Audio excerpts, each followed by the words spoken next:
Thank you all delegates for joining back in for the third day of INFOCOM.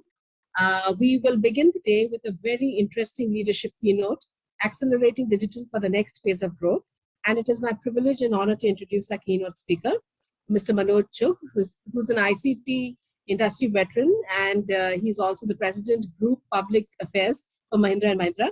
Mr. Chugh has, over the last 40 years, managed and led businesses to achieve pole positions across technology and services domains. Manoj sir is credited with being the pioneer of the internet revolution in India.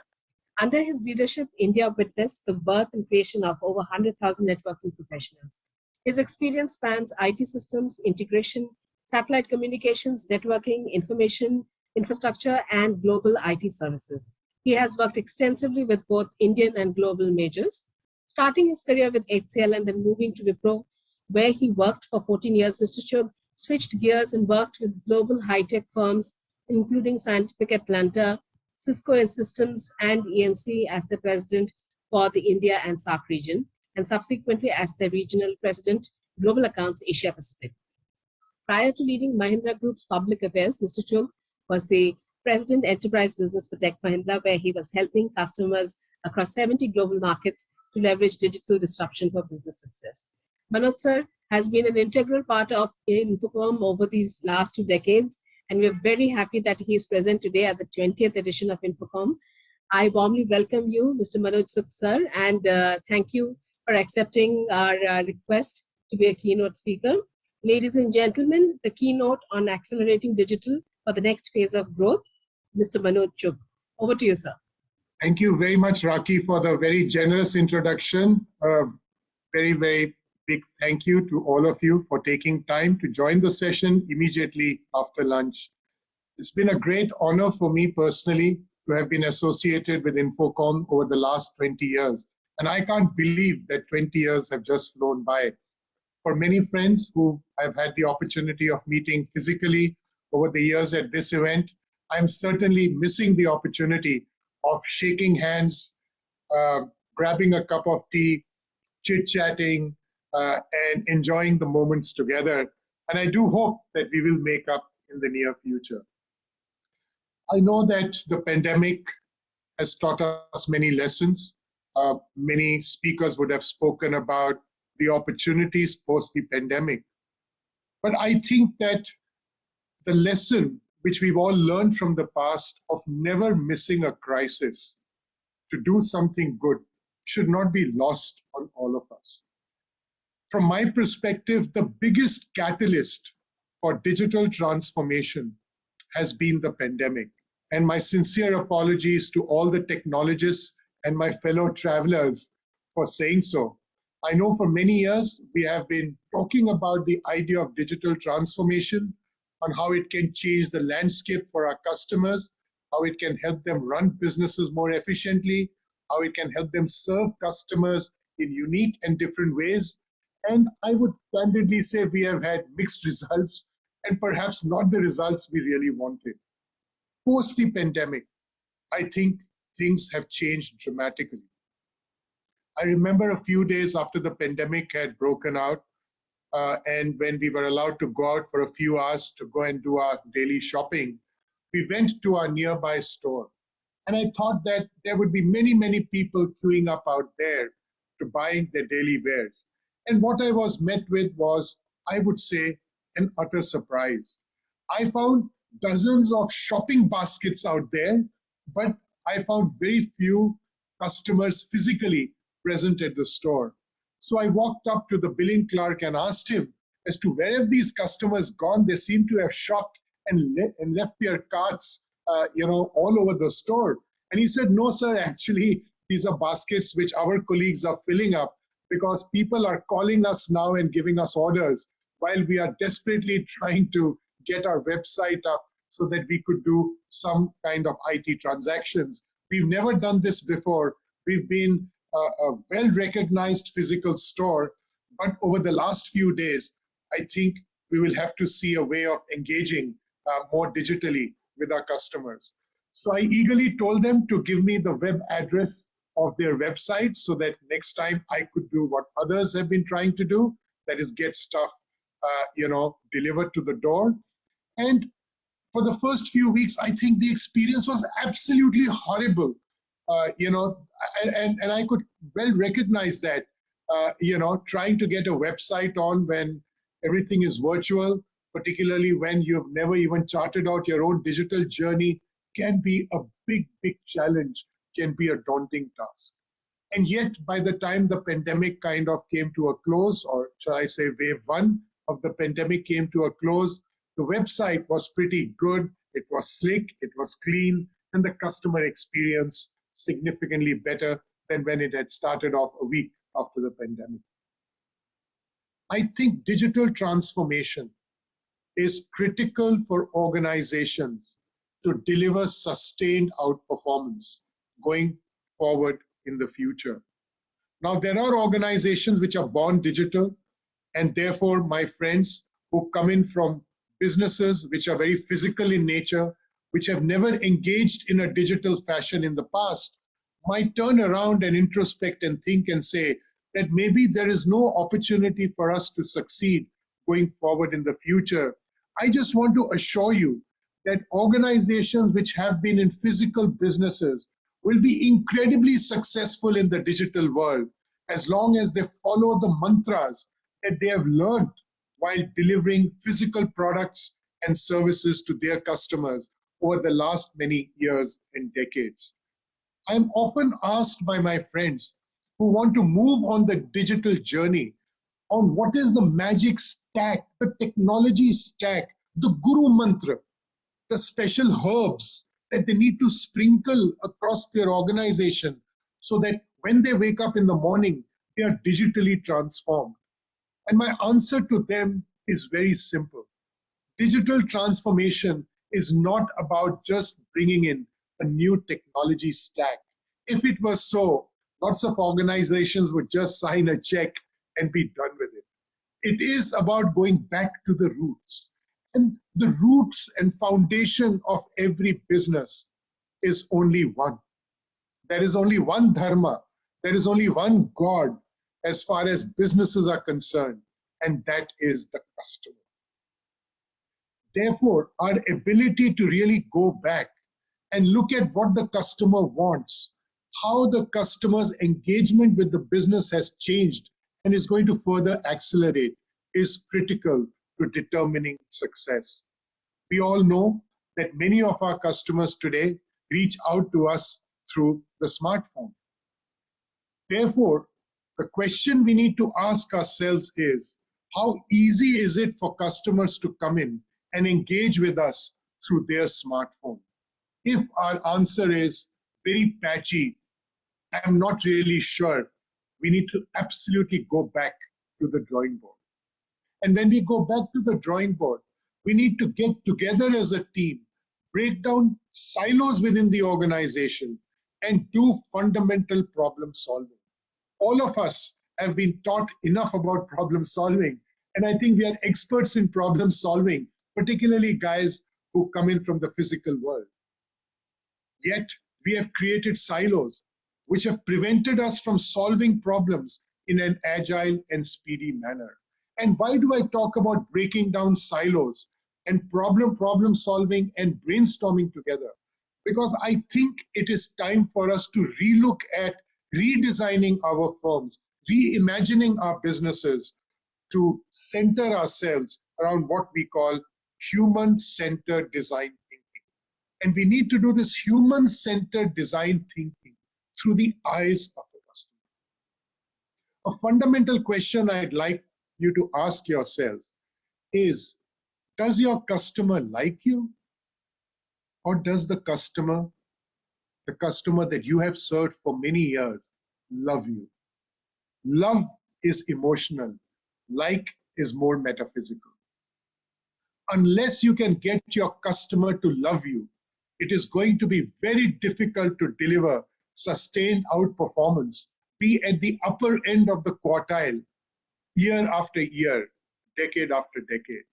Let us remember, this is not a sprint. Running a business is like a marathon. It is an infinite game where you have to challenge yourself and get better every day. Many of my friends come and ask me, Manoj, Can you help us to benchmark ourselves versus our other competitors? In the digital race, please remember, you are your only competitor. If you can get better every day than what you were yesterday, you are a winner. Look out for the trend line. Is your customer starting to like you? Is the customer starting to love you? And then once the customer starts loving you, how do you make sure that that love continues on a sustained basis? Now, many of you might be turning around and saying, Manoj, this is like the momentary romanticism ideology. Where does love come into the equation of hardcore business metrics like return on equity, return on investment, profitability, return to shareholders, and so on and so forth? The reality of life is that the purpose of your organization is to serve the customer. If you're on the right journey and you're creating the right culture by leveraging digital technologies to serve your customer better, all of your financial metrics will be met. And I think this is a fundamental change in thinking that organizations need to bring in as they start looking at transforming themselves. They need to start by asking the fundamental question, do your customers love you? What do you need to do to make sure, if they love you, that they continue to love you on a sustained basis? Now, how do you actually go about figuring out why your customers will come and engage with you? Why is it that they will do business with you? Now, many of us, when we've been running businesses, get a lot of metrics every year. We take feedback from customers, we have focus group surveys, we have got call centers. When customers are unhappy, they call in, they give us our feedback. So therefore, the good news is that over the last many years, we have collated a lot of data around what our customers think about us, their feedback about us, and so on and so forth. Before the digital world, whenever customers would engage with us, we would send them physical surveys, and many of you would remember that. So we've been doing this for many years. We have a tremendous opportunity today to pull out all of the data from our archives, physical data or data through our systems or call centers or through our technology platforms, and actually map out the data along the lines of our customer's journey. And the reason why I say this is, once we understand how our customer thinks their experience with us has been, from the point in time they started their engagement with us, through the process of the buying process, the transaction, going on to the continued engagement, and then the repeat buying cycle. If we can capture a customer's journey and take all the data that we have collated over the years and map the data, fold the data into the journey of the customer, as the customer starts engaging till the point in time they do a repeat purchase, and then that kind of continues, hopefully, in a positive cycle. Once we are able to map all of that, an interesting phenomenon that we will discover is the weaknesses in terms of areas where we need to do much better. For the lack of any other word, you can call them improvement areas. If you want to call them something else, you can say, well, it's a dip in terms of customers' love for us or like for us, if you will. So all the pitfalls, if I were to use one single word, will be very visible to you once you take the data and map it onto the customer's journey. So you will know what are the pitfalls when the customer has first tried to engage with you. You will know the pitfalls in terms of how the customer has perhaps not got served well enough through the process of the transaction. You will also get to know the pitfalls in terms of how the product or service was delivered to the customer. Again, you will also know about the pitfalls that next time when the customer comes and you are asking them for his Janam Patri one more time, he knows that you've truly not understood him and you've truly not valued him. So you will understand where the pitfalls are. Likewise, you will also understand areas where your customers are delighted. The feedback will bring that up as well. So once you've identified all the pitfalls and once you've identified all the delights, That is when you sit down and start looking at how to bring in the technology element so that you can sort out the pitfalls to ensure that there is a sustainable, that there is a consistent experience that you can deliver to the customer. And then you start working on the delights to make sure that you take this experience to the next level. The fundamental success of digital transformation is directly related to customer experience, to customer delight, customer satisfaction, whatever word that you want to use. Now, the moment the pitfalls have been identified, after mapping the data that you have to the journeys of the customers that you are addressing, or journeys of customers that you are engaging with, then you start looking at the process piece. That is where digital technologies can help you to tighten up the entire workflow process so that you can sort out areas where there could be an issue.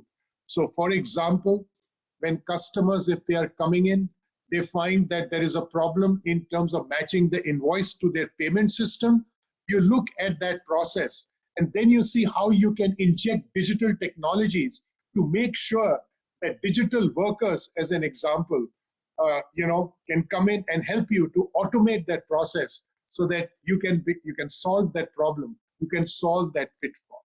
So you identify the pitfalls, then you fold back and look at the processes that need to be fixed to sort those pitfalls out. You look at how you can embed digital into those processes so that you can then deliver a consistent experience and a consistent engagement to those customers.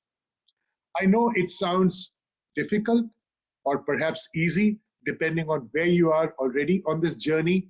I find many organizations jump into doing POCs without really turning around and saying how that is going to impact customer engagement. How is it going to impact our human-centered approach to leveraging digital to transform our businesses?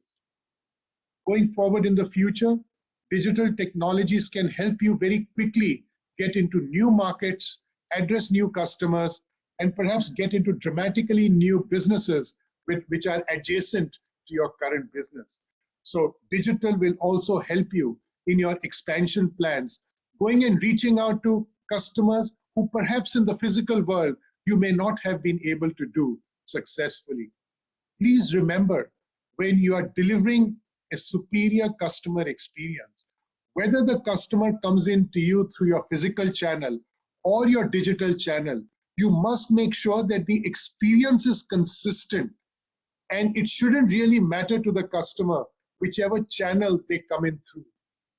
Can you deliver an immersive experience to the customer, irrespective of which channel the customer comes in from, is an important metric that you should certainly consider. Before I bring my presentation to a close, let me also talk about another area where you can leverage digital very quickly, in fact today, and that is in terms of reducing cost. I know this is music to the ears of the CFOs. And the way you reduce cost is by really looking at how you're delivering IT services to your customers. We know that many customers today have got in-house infrastructure on the top of which they are delivering services. Journey of moving to the cloud is an interesting journey and can certainly help you in terms of taking the early steps of driving cost efficiencies. Looking at processes where today you have a significant amount of human intervention and bringing in bots so that using robotic process automation, you can deliver seamless, high value, high throughput, high volume transactions to customers in literally a no-touch mechanism or method is another way that you can begin the journey. And once you have created internal efficiencies, once you're running your business better at a lower cost point, you can then take the savings to improve customer experience, because that is where you will be able to deliver superior financial outcomes. And once you have kind of crossed that chasm, then leverage digital technologies to get into new businesses so that you can create significant success for yourselves as well as for your ecosystem.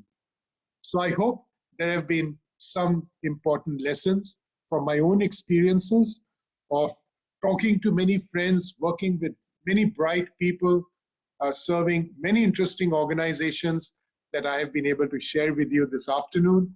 I'd like to wish you all the very best in your journey of becoming an incredibly successful digital business.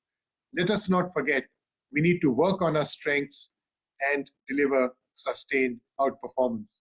All the very best, and I look forward to meeting you at the next INFOCOM. Thank you for the opportunity, Raki, and thank you for the opportunity, Team INFOCOM. Thank you, Manoj sir, for joining us today. It has been an honor to have you with us at the 20th edition of INFOCOM. We look forward to meeting you in person